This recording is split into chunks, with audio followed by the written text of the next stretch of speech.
Hello बच्चों, myself doctor Jitendra Chauhan. Chemical reactions and equations part 2 में आप सबका स्वागत है। इससे पहले जो वीडियो लेक्चर बनाया गया था वो chemical reactions and equations part 1 है। अगर आपने वो नहीं देखा है तो आप सबसे पहले उसको देखें। उसका लिंक जो है मैं आई बटन में दे दूंगा, आप उसको वहाँ से जाकर देख सकते हैं। पार्ट 1 में मैंने आप लोगों को chemical reaction and chemical equation की डेफिनेशन बताई थी। आई होप कि आप लोगों को ईजी लगी होगी और आप सबने उसको याद कर लिया होगा। नेक्स्ट इस वीडियो में हम लोग बात करेंगे कि जब कभी भी केमिकल रिएक्शंस होती हैं तो उसके कुछ क्राइटेरिया दिए गए हैं बुक में, जो कि डिटरमाइन करते हैं कि हाँ वहाँ पर केमिकल रिएक्शन हो रही है। ठीक है, तो हम उन पॉइंट्स को देखेंगे और नेक्स्ट फिर इसमें देखेंगे कि केमिकल इक्वेशंस क्या होती हैं। तो चलिए जल्दी से उस पॉइंट्स को डिस्कस कर लेते हैं कि क्या होती है।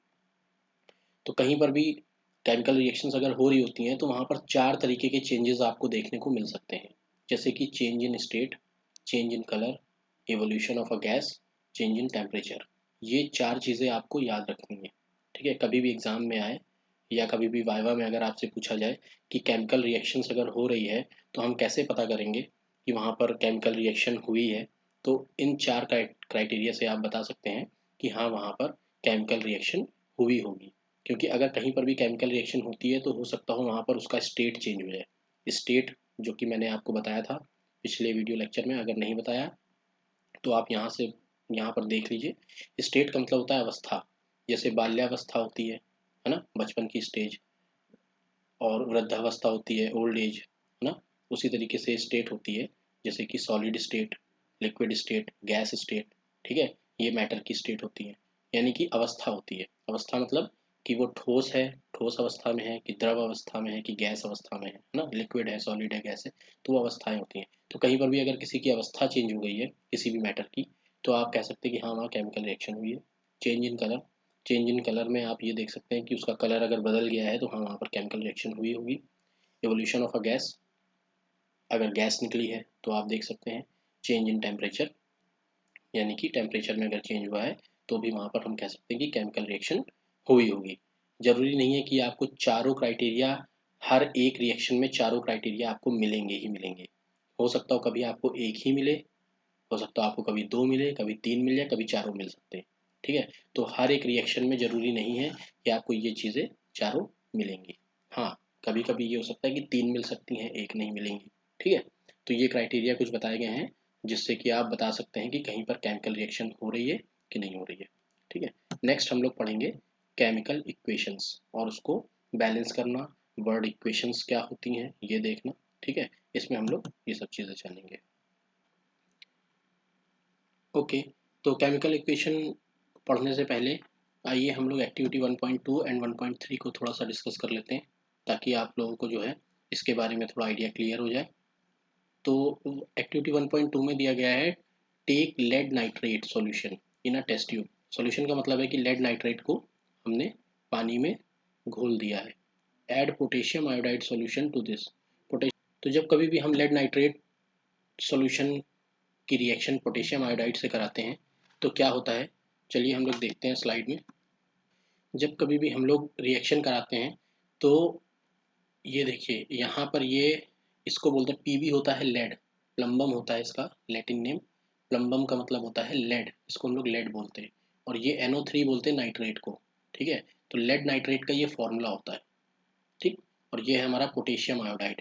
तो जब कभी भी हम पोटेशियम आयोडाइड को लेड नाइट्रेट के साथ, ठीक है, लेड नाइट्रेट के साथ रिएक्शन कराते हैं, हमारी ये क्या होगा, इनको क्या बोलेंगे बताओ, इनको बोलेंगे रिएक्टेंट्स। क्या बोलेंगे, रिएक्टेंट्स।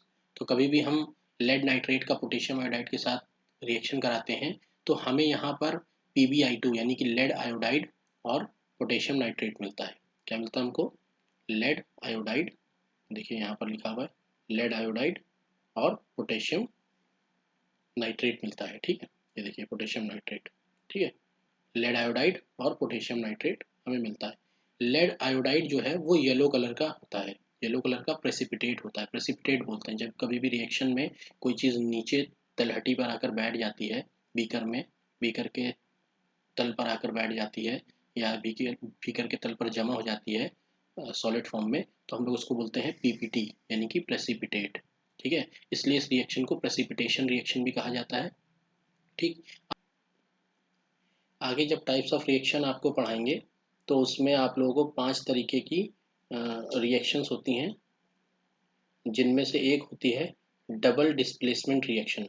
देखिए यहाँ पर लिखा है ना, डबल रिप्लेसमेंट रिएक्शन या डबल डिस्प्लेसमेंट रिएक्शन भी इसको कहा जा सकता है।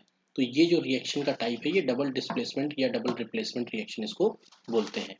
ठीक है, इसमें इसमें लेड आयोडाइड का येलो कलर का प्रेसिपिटेट बनता है, जबकि यहाँ पर कलर चेंज हो रहा है, जबकि पोटेशियम आयोडाइड का कलर कुछ और होता है।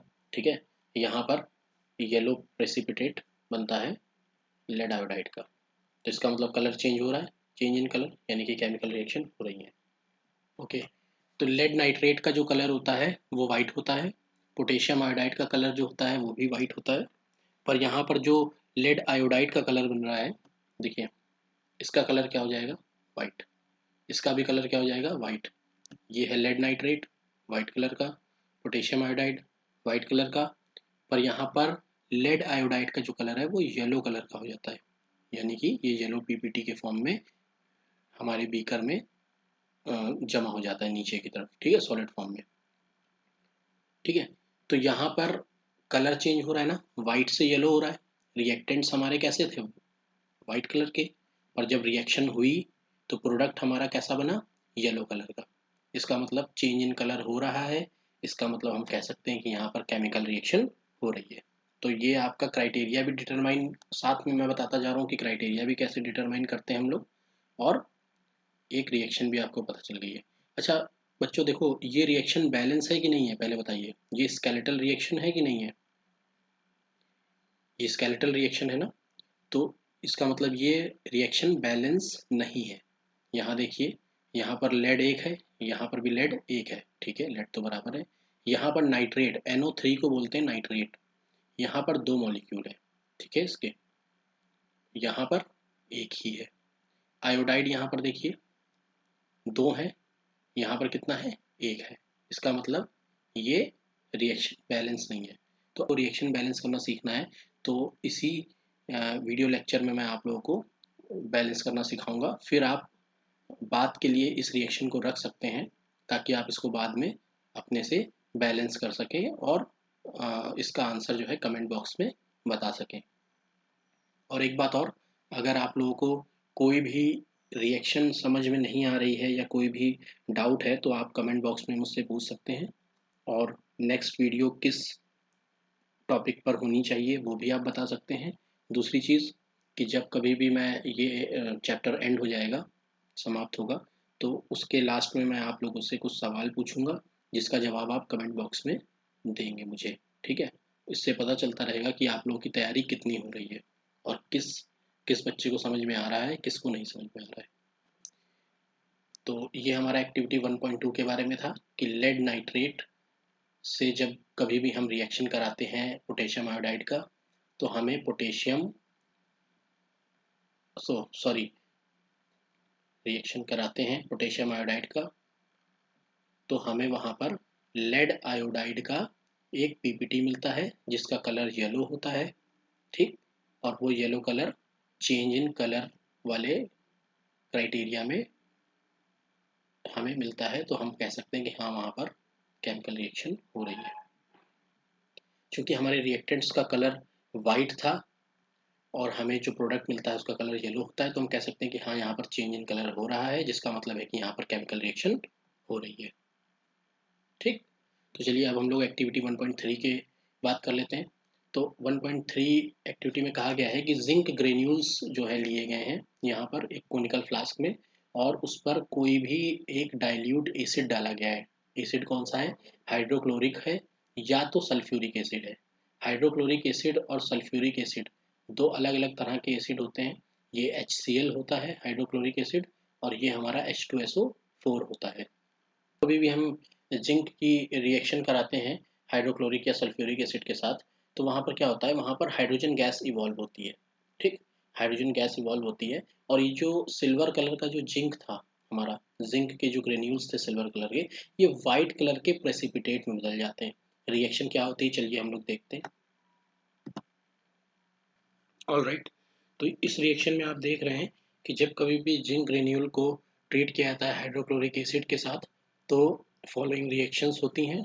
देख सकते हैं कि यहाँ पर देखिए जिंक है और ये HCl है, हाइड्रोक्लोरिक एसिड इसको बोलते हैं।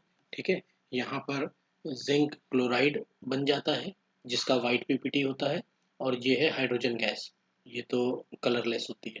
ठीक है, तो ये वाइट पीपीटी जो है वो इसका है, जिंक क्लोराइड का। तो यहाँ पर जिंक जो है वो सिल्वर कलर का एक मेटल होता है, और यहाँ पर वाइट पीपीटी हमें मिल रहा है, यहाँ पर भी कलर चेंज हमको देखने को मिल रहा है। ठीक है, और गैस का एवोल्यूशन भी हो रहा है देखिए। ठीक है, तो गैस भी निकल रही है, कलर चेंज भी हो रहा है। ठीक है, तो यहाँ पर हम क्या देख सकते हैं कि गैस का निकलना और कलर चेंज होना यहाँ पर दो क्राइटेरिया में मिल रहे हैं, जिससे हम बता सकते हैं कि हाँ यहाँ पर केमिकल रिएक्शन हो रही है। ठीक है, चलिए इसी तरीके से HCl के साथ आपने यहाँ पर कराया है रिएक्शन, इसी तरीके से आप H2SO4 यानी कि सल्फ्यूरिक एसिड के साथ भी रिएक्शन करा सकते हैं। वहाँ पर जब जिंक को सल्फ्यूरिक एसिड के साथ आप रिएक्ट कराएंगे तो यहाँ पर जिंक सल्फेट बन जाएगा, वो भी वाइट कलर का पीपीटी होता है। ठीक है, तो वहाँ पर भी आपको रिएक्शन में जो है कलर चेंज देखने को मिलेगा और हाइड्रोजन गैस वहाँ पर भी इवॉल्व